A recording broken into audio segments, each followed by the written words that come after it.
Good evening, friends. Welcome to India Power Talk. India Power Talk is a knowledge sharing initiative. We invite international thought leaders and domain experts to share their insights, experiences, and strategies related to business and the economy. The great thinker and humanist Buckminster Fuller said in one of the world's most quotable quotes, think global, act local. And this is exactly what our topic today is all about. Utah, America's newest economic powerhouse. Our guest today is extremely experienced and with high credentials to provide deep insights into these topics. Miles Hansen, President and CEO of the World Trade Center, Utah. So, welcome, Miles. Good evening, and thank you for joining us on my India Power Talk. Thank you, Nitin, very much for the opportunity. And first off, let me say congratulations. Over the past year and a half during this pandemic, it's been a very challenging time for many of us.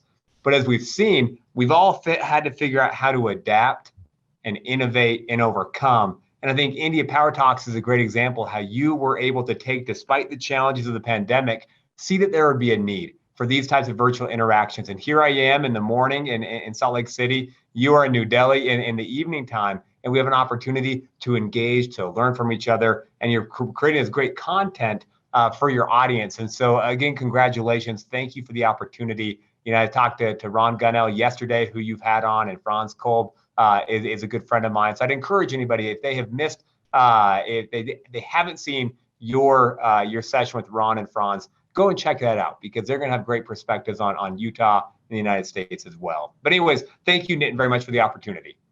Miles, to begin with, would you share a little of your background? How did you arrive at the Department of State? How did you develop your unique combination of public and private sector work?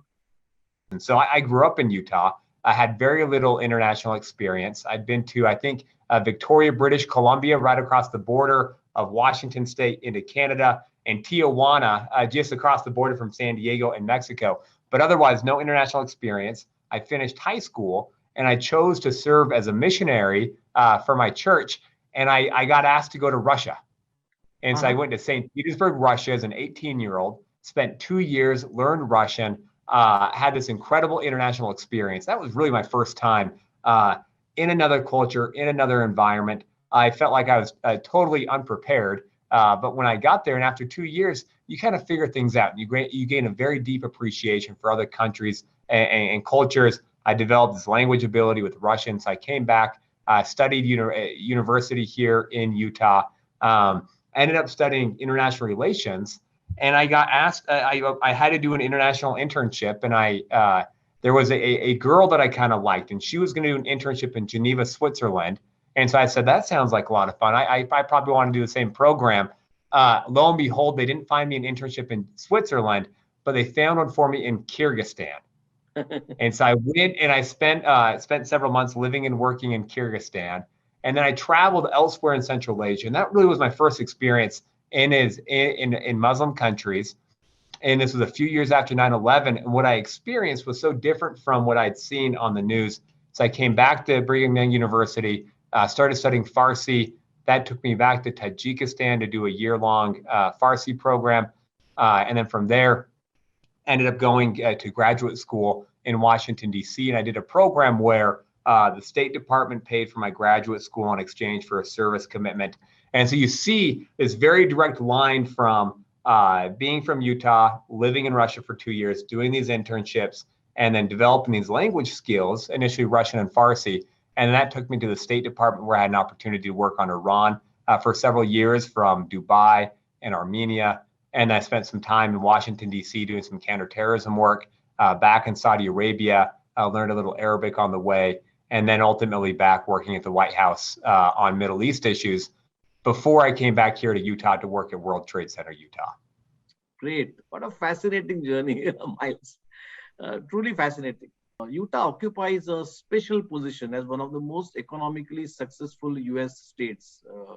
Now, could you please dwell upon how has this been possible, and what do you think were the main contributing factors? So if we were the best economy in the nation before the pandemic, that's certainly true now. I mean, there are some parts of the state that have an unemployment rate of less than 2%. The state overall is less than 3%. And so that just shows how strong the economy is. And in fact, we have some challenges related to this growth. And the reason why, in my mind, you can boil it down into three primary factors. One, starting with kind of a government perspective, here we don't believe that government drives economic growth, but government certainly can create a framework. And in Utah, we have a very unique approach to politics. And here we have a very constructive approach to politics. And we have politics like anywhere. The mayor of Salt Lake City is typically a Democrat. The governor is almost always a Republican. We have a legislature that plays very active and plays a very strong role.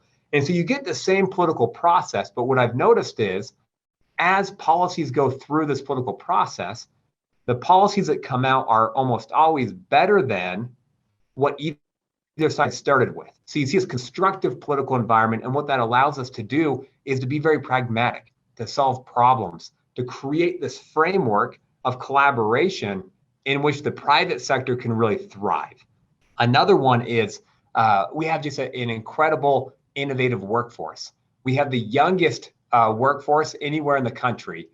We have this great universities. We have this belief here in Utah as part of our DNA that we can go out and do anything. And so as I'm interacting with companies all day, every day, it's fascinating because you'll have small little companies that have the same combination of vision for global influence and success, as well as that grit and willingness to work very, very hard. And you put those two things together and you end up with these companies that are just doing incredible things, and they operate within this government framework to be very successful. And then the last factor very quickly is how globally minded people here in Utah are. We speak 130 languages more than anywhere else in the nation. We have more people who have lived in other countries per capita than anywhere else in the country. There is a tradition of young people leaving home right after school to go live in other parts of the United States and other countries to gain a greater appreciation. They then come back just like me, changed and having a very strong desire to engage with the rest of the world. Which are the industries and service sectors that have developed so far ahead of the national average?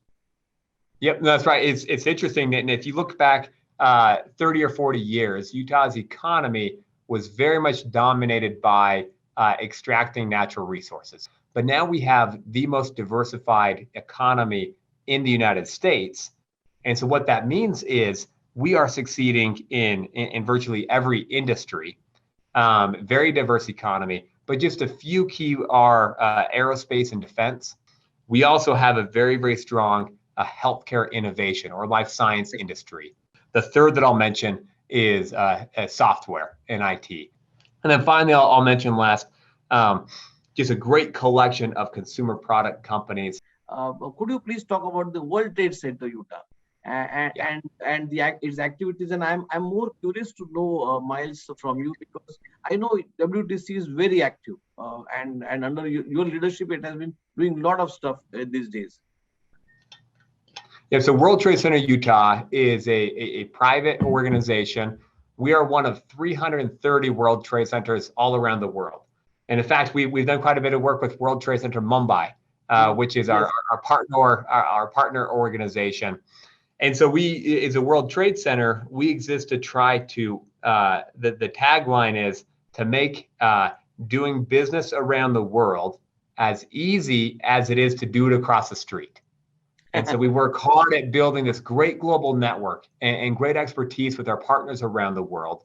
And then we take that and we focus it in to figure out how do we accelerate growth for Utah companies and for the companies that we're working with in different parts of the world.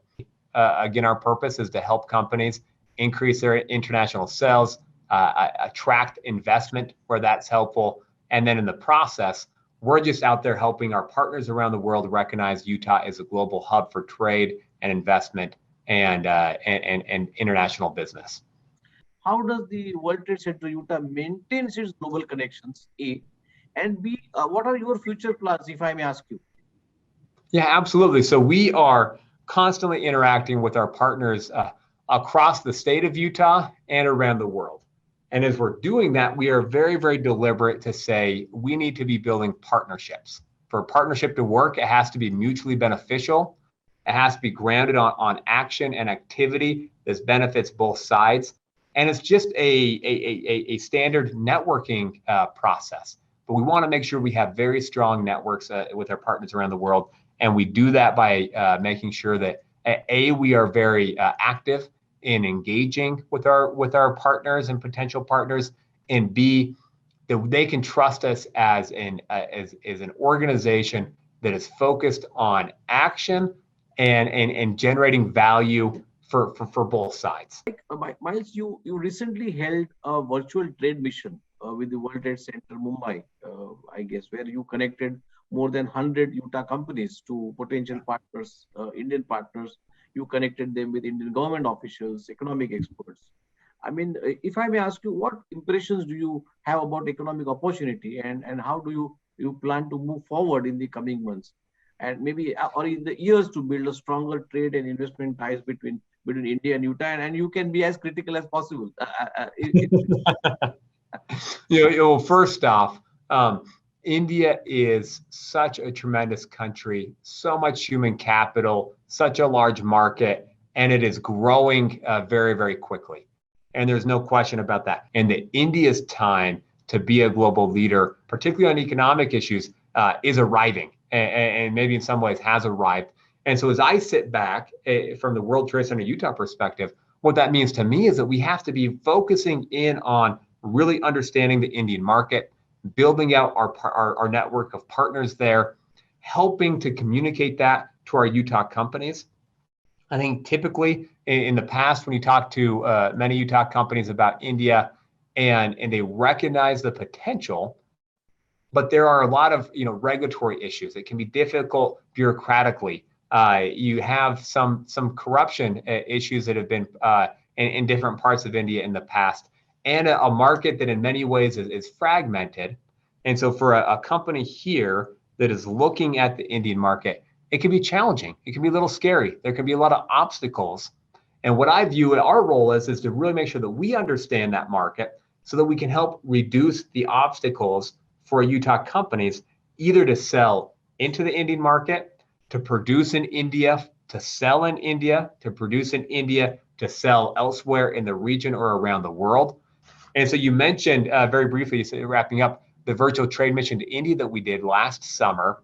And we had the opportunity to partner with the U.S. Embassy in New Delhi, with World Trade Center Mumbai, with IBM. We had the chief economist of IBM join us, as well as the development commissioner for the provincial government around Mumbai, to provide a bit of a broader perspective.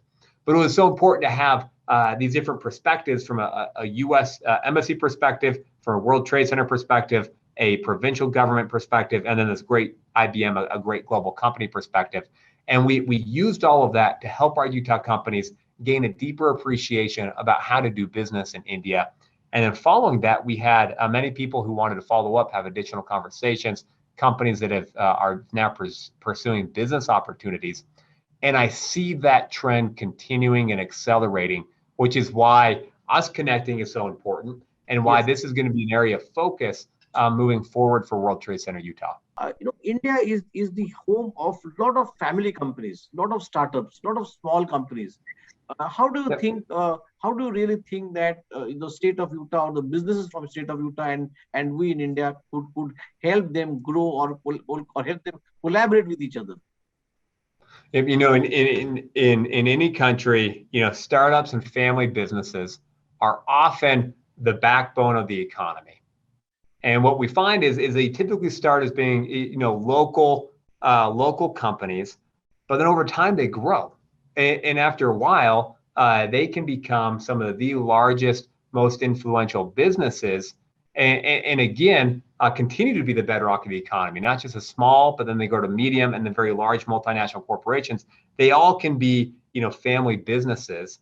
And so the key then is to focus in on how do you help them go from the startup phase that you mentioned and grow to become very large and successful companies.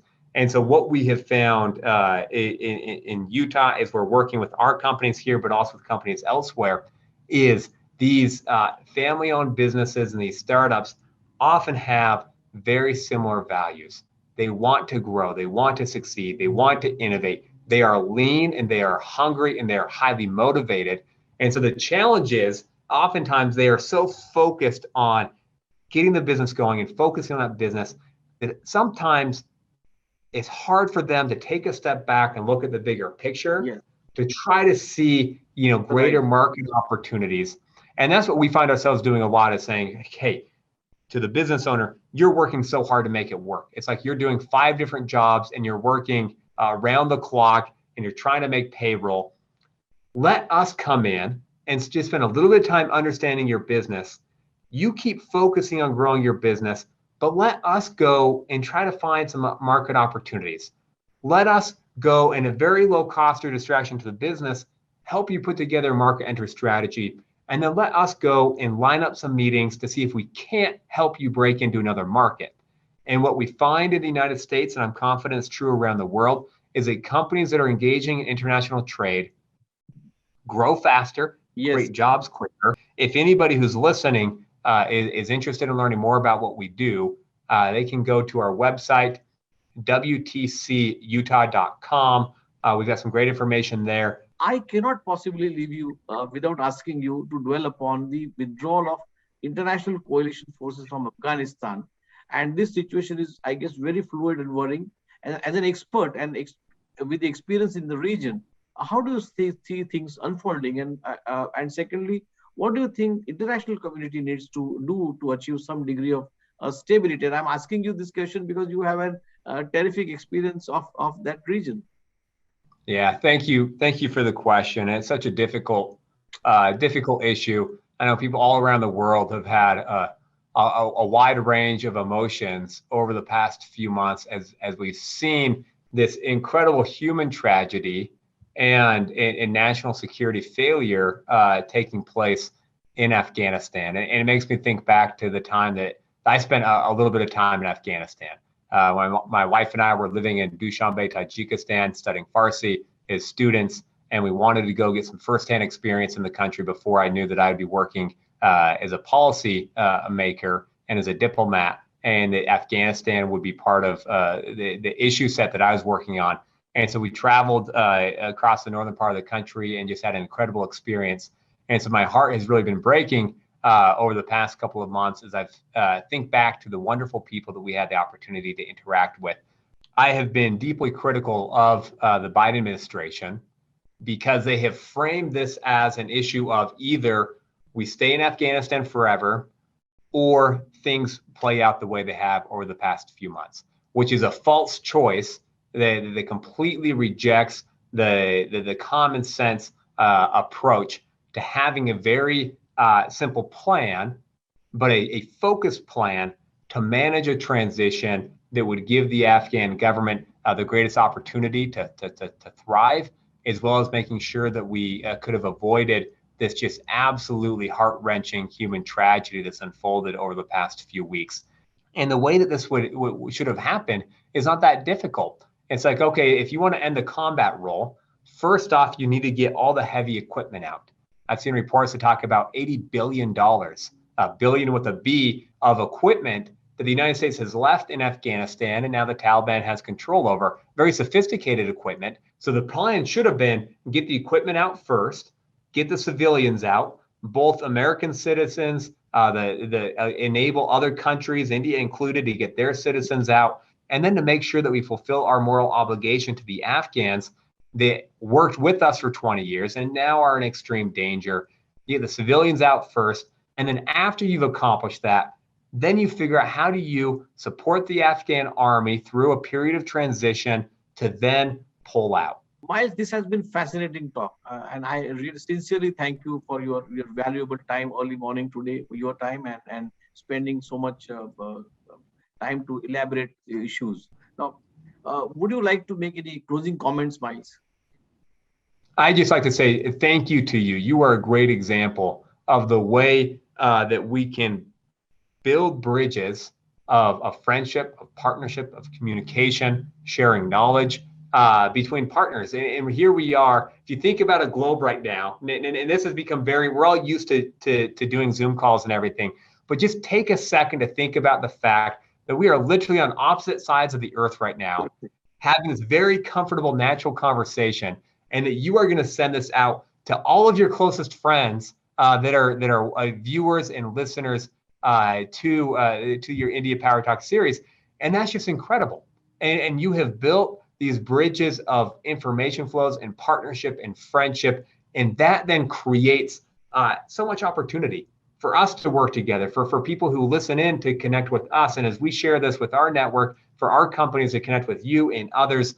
And there is great productivity increases that comes from what you're working on. And that really truly does lead to success for companies, which creates jobs, which creates more prosperity, which it has a leavening effect on our communities, our states, our nations, and the world.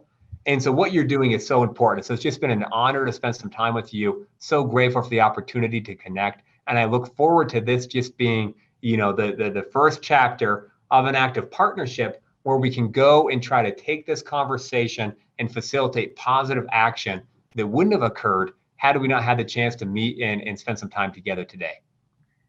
I just cannot, agree more with you, Miles. And it has been such a fantastic association and conversation with you, with Ron Gunel, with Ashok Joshi. He has been instrumental in organizing these talks, helping me to connect the right people in state of Utah. Not only that, but guiding me and driving us to the right direction. So thank you once again, Miles, for your valuable time and insights. It has been a great pleasure talking to you. I would like to thank the Indo-American Chamber of Commerce as well as the Indian Chamber of Commerce, Wadhwani Foundation, Law Sikho, and the India SME Accelerator Network. Let me conclude with the humble prayer to the Almighty to bestow mankind with the right spirit to fight the coronavirus, whatever balance it is now, and help restore peace, prosperity, and well-being. Thank you, Miles. Thank you very much.